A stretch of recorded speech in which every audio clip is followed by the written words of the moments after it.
Welcome, everybody. The college football season is approaching, and it's time to look at some players who can win the Heisman Trophy. I'm Joe with the Game House, and today we're taking a look at the Darkhorse Contenders for the Heisman Trophy.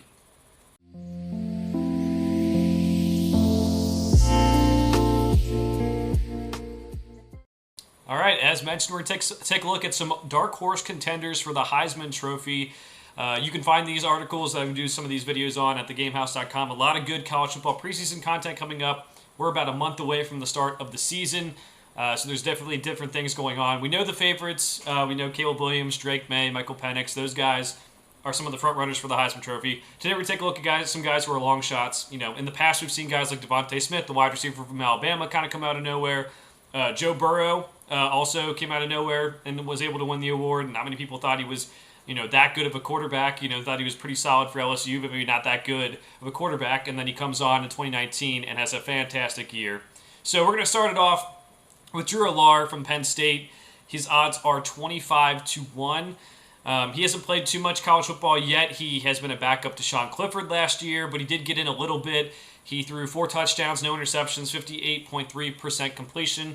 And I think he's taken over the reins of an offense that's pretty well stocked for him to do pretty well. So they have Olu Fashanu at left tackle. They have Nick Singleton at running back. They've got Dante Cephas in the transfer portal and some other receivers returning as well. So this comes down to him having to probably beat one of Michigan or Ohio State to get that Heisman moment.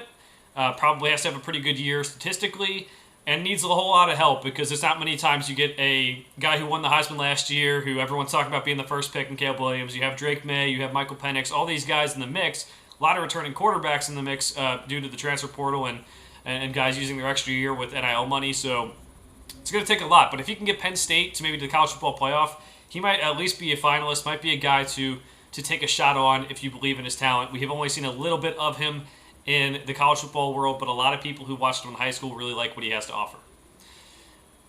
Next up, Joe Milton. We have a typo here. He's not a wide receiver. He is a quarterback for Tennessee. Must have been looking at the next guy when I was doing that. But he has started his career at Michigan, transferred to Tennessee. Hendon Hooker took over the job.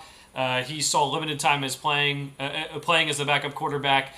He ended up passing for 971 yards, 10 touchdowns, no interceptions on 64.6% completion in relief of Hendon Hooker, who got injured at the end of last year. His play helped Tennessee beat Clemson in the Orange Bowl. The thing that's going to help Joe Milton here is they already had, Hendon Hooker was right there on the cusp of winning the Heisman, or at least the cusp of being in the Heisman Trophy talks last year before he went down with the injury. So this offense is well suited to produce Heisman-type players. There's also the fact that the schedule is pretty grueling for them. They play Florida, Texas A&M, Alabama, Georgia. That gives him plenty of time to get these Heisman moments to show the voters why they should vote for him. So when you put up the stats and you get some of these wins and have the Heisman moments, he definitely can do it. The system is suited for him to do pretty well. Again, these are long shots, 25-1, but in talking about that, I think he's still has a pretty good chance in terms of this list. All right, another wide receiver. If another wide receiver wins the award, Marvin Harrison Jr. would not shock pretty much anyone. 27-1 odds right now. Slow start to his college career. He didn't really play much as a freshman. Last year, he ended up coming out and just having a fantastic time. 77 catches for 1,263 yards and 14 touchdowns. His play helped lead the Buckeyes to the college football playoff. He got concussed in that game against Georgia, had to get knocked out of the game. We don't know what would have happened if he stayed in the game. But he's a very talented receiver. His dad obviously played in the NFL. He's much bigger than his dad, but he does just about everything. He's the best wide receiver prospect since at least Jamar Chase, and maybe even further back than that. He's very, very talented. So there's not very often that a wide receiver can win the Heisman. It takes a lot of bad quarterbacks years, so I'm not sure that Marvin Harrison Jr. will have the same opportunity that Devontae Smith had, even though he might be more talented, at least in my book. He does have some opportunity to put up some big Heisman moments against Notre Dame, Penn State, Michigan, some big games. He does have a new quarterback in Kyle McCord, who's projected to be the starting quarterback this year, but it was also his high school teammate, so he has some chemistry going for him. If there's a wide receiver who's going to win the award this year, I think it's Marvin Harrison Jr. Supremely talented. If that comfortability with his high school quarterback comes out, I really think he can put up a lot of good stats. Next up, we have Blake Corum, the running back out of Michigan. So he was on pace to be a Heisman finalist too last year, then tore his ACL. Rushed for 1,400 yards, 18 touchdowns in 2022. He's honestly just kind of gotten better every single year at Michigan. And like other players on this list, Corum's going to have that opportunity to get that recognition for the award. Michigan's been in the college football playoff 2 straight years. They played with Ohio State and Penn State in marquee games. If he has big games against them, that could really help him.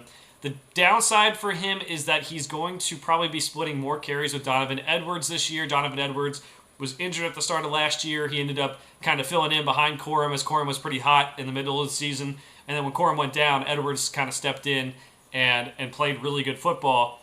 I think they want to have more of a split. I think Edwards is probably a little bit more naturally talented, can do more, a little bit of everything in terms of running back.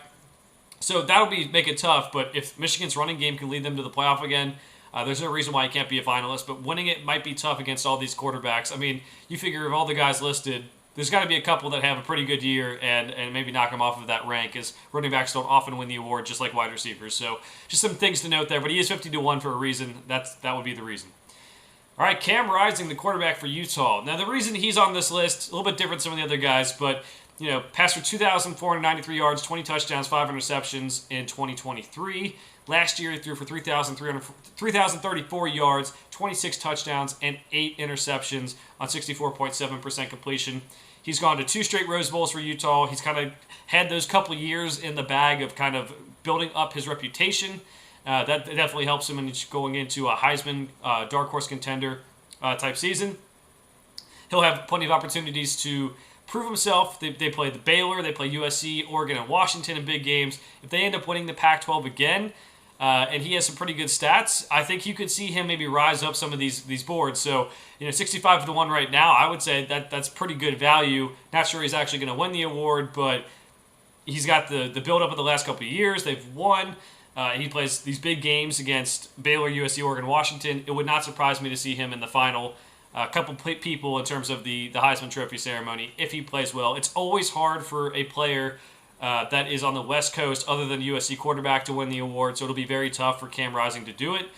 But if he beats some of these teams en route, he could at least be invited to the ceremony, at least put himself in contention, as Utah has been pretty good for the last couple of years. All right, so let me know who you think are dark horse contenders for the 2023 Heisman Trophy.